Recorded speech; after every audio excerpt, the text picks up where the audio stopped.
اللہ الرحمن الرحیم۔ حضرت ایوب علیہ السلام کی ماں حضرت لوط علیہ السلام کی بیٹی تھی اور ان کی بیوی فرحین بن یوسف کی بیٹی تھی۔ ان کا نام رحمت تھا۔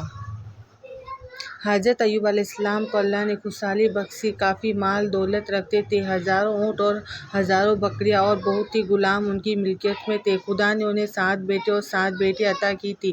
ہمیشہ خدا کے شکر گزار اور نماز پڑھتے۔ خدا کے حضرت ایوب علیہ السلام کو پیغمبری عطا کی، وہ بندگی اور خیرات کرتے آگے رہتے تھے۔ شیطان کی مجال نہ تھی کہ ان کے پاس بھی پھٹک سکے۔ شیطان کے دل میں حسد کا شعلہ بھڑکا۔ اس نے حضرت ایوب علیہ السلام سے عداوت کی ٹھان لی۔ خدا کی جانب سے اس کو ہدایت ہوئی۔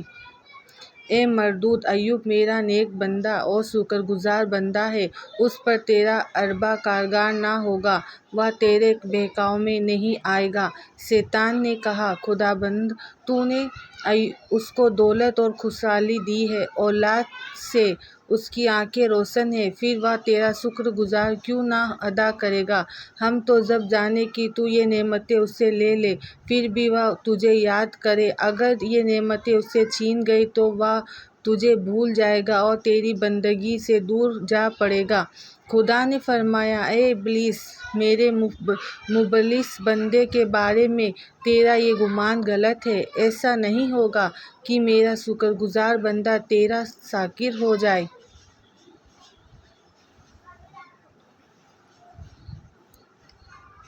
شیطان نے کہا، اگر تو مجھے ایوب کے مال اور اولاد پر اختیار دے، تب معلوم ہو کہ وہ کیسی بندگی کرتا ہے اور اس کی شکر گزاری کی حقیقت کیا ہے۔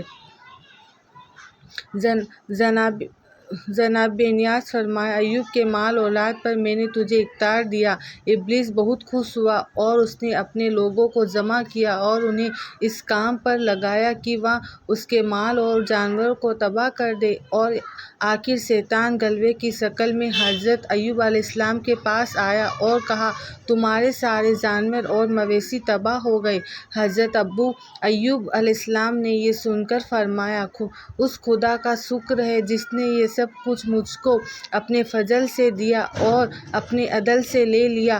شیطان بہت مایوس ہوا اور اپنے لوگوں سے کہا کہ ایوب کی کھیتی اور کھلیان میں آگ لگا دو، اور خود حضرت ایوب علیہ السلام کے پاس آ کر بولا، تم تو نماز میں لگے ہو اور تمہاری کھیتیاں اور کھلیان جل کر خاک ہو گئے، درخت اور باغ سوکھ گئے۔ حضرت ایوب علیہ السلام نے پھر وہی جواب دیا، خدا کا شکر ہے کہ اس نے یہ سب ہمیں اپنے فضل سے عطا کیا اور اپنے عدل سے واپس لے لیا، اور اگر کسی پریشانی میں نہایت دل کے ساتھ نماز میں لگے رہے۔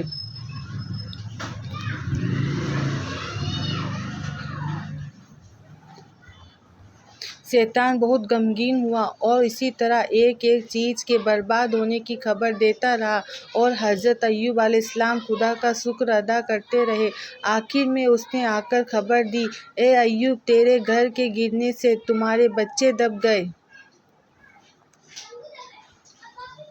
حضرت ایوب کو توکل اور صبر کی رسی ہاتھ سے نہ جانے دی اور اپنے مزاج میں کوئی فرق نہ آیا۔ پھر شیطان نے خدا سے کہا، الہی، ایوب جانتا ہے کہ تو اس کے صبر کے بدلے میں اسے 2 گنا مال اور اولاد دے گا، اسی لیے وہ بے چین نہیں ہوتا۔ اگر تو اسے کے جسم پر اختیار دے، تب اس کی بندگی اور شکر گزاری کا حال معلوم ہو۔ خدا نے فرمایا، جا، تجھے اس کے بدن کے سوائے زبان، دل اور کانوں کو اختیار دے دیا جائے۔ حضرت ایوب کے جسم مبارک میں خواص پیدا ہوئی اور ایسا روگ لگا کہ جسم کی کھال اور گوشت تک پھٹنے لگا۔ بدن میں کیڑے پڑ گئے جس سے بدبو آنے لگی۔ گھر والوں نے بستی سے باہر ایک جھوپڑی بنا دی جس میں حضرت ایوب علیہ السلام رہنے لگے۔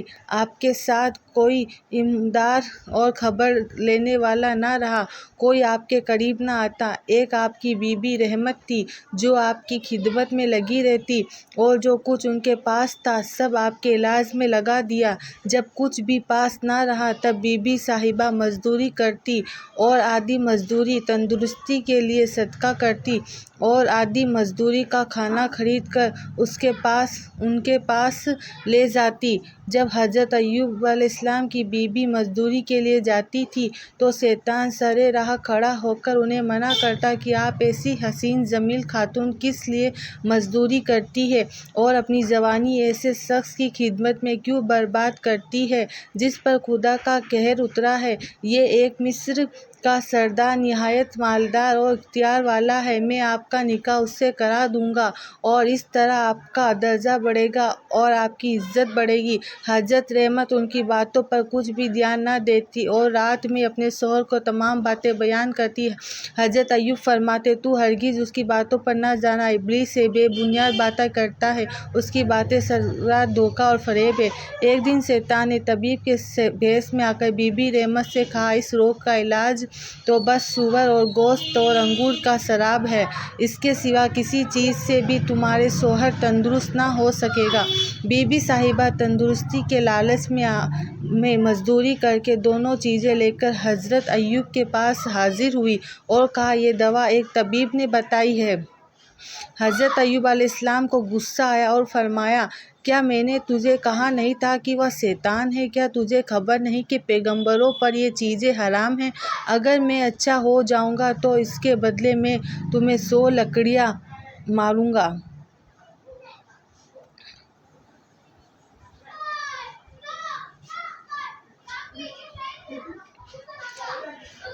بی بی صاحبہ اس کے باوجود خدمت کرتی رہی اور خدمت میں کوئی کوتاہی نہ ہونے دی۔ وہ دن رات خدمت میں حاضر رہتی۔ حضرت ایوب علیہ السلام بھی اس مصیبت اور تکلیف میں صبر کرتے رہے اور ایک لمحہ بھی اللہ کی عبادت اور اس کی یاد سے غافل نہ ہوئے، یہاں تک کہ آسمان کے فرشتے اور زمین کے رہنے والے اس حال میں حیران تھے کہ ابلیس چال کامیاب نہ ہوئی۔ حضرت ایوب کی بندگی، اطاعت اور عقیدے میں کوئی فرق نہ آیا۔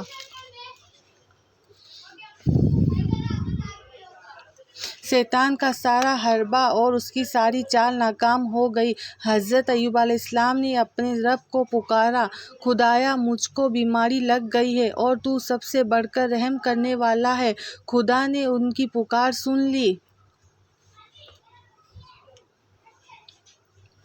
مصیبت کا زمانہ گزرا اور حضرت ایوب علیہ السلام کی آزمائش پوری ہوئی اور وہ اس آزمائش میں پورے اترے تو حضرت جبرائیل امین ان کی جھونپڑی میں آئے اور خدا کی طرف سے انہیں تندرستی کی خوشخبری سنائی۔ پھر ان کا ہاتھ پکڑ کر اس جگہ سے اٹھایا اور فرمایا، اپنا دائنا پاؤں زمین میں مارو۔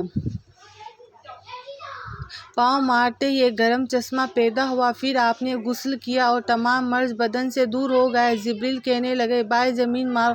چشمہ پھوٹ نکلا، پانی پیا، جس سے برکت سے تمام تکلیفیں دور ہو گئیں۔ حضرت ایوب علیہ السلام پاس میں بیٹھے تھے۔ بی بی صاحبہ مزدوری کرتی آئی، 2 آدمی کو دیکھا، کہا، میرے شوہر کہاں ہیں؟ حضرت جبرائیل نے کہا کہ اگر تو اسے دیکھے گی پہچانے۔ حضرت ایوب ہنس پڑے۔ بی بی صاحبہ نے انہیں پہچانا، خدا کا شکر ادا کیا کہ حضرت جبرائیل کی سیخ حضرت ایوب کو کھجور کی 100 ہری شاخوں سے ایک ساتھ لے کر بی بی کو اس سے مارا۔ اس طرح ان کی قسم بھی پوری ہو گئی اور بی بی کو کوئی چوٹ بھی نہ آئی، پہلے سے زیادہ عطا کیا۔ تندرستی ملنے کے بعد حضرت ایوب علیہ السلام روم چلے طرف تاکہ انہیں خدا کی دعوت دیں اور سچے دین کی طرف بلائیں۔ اسی ملک میں حضرت ایوب علیہ السلام کا انتقال ہوا۔ انا للہ و انا الیہ راجعون، بے شک ہم اللہ ہی کے ہیں اور بے شک ہمیں اسی کی طرف پلٹ کر جانا ہے۔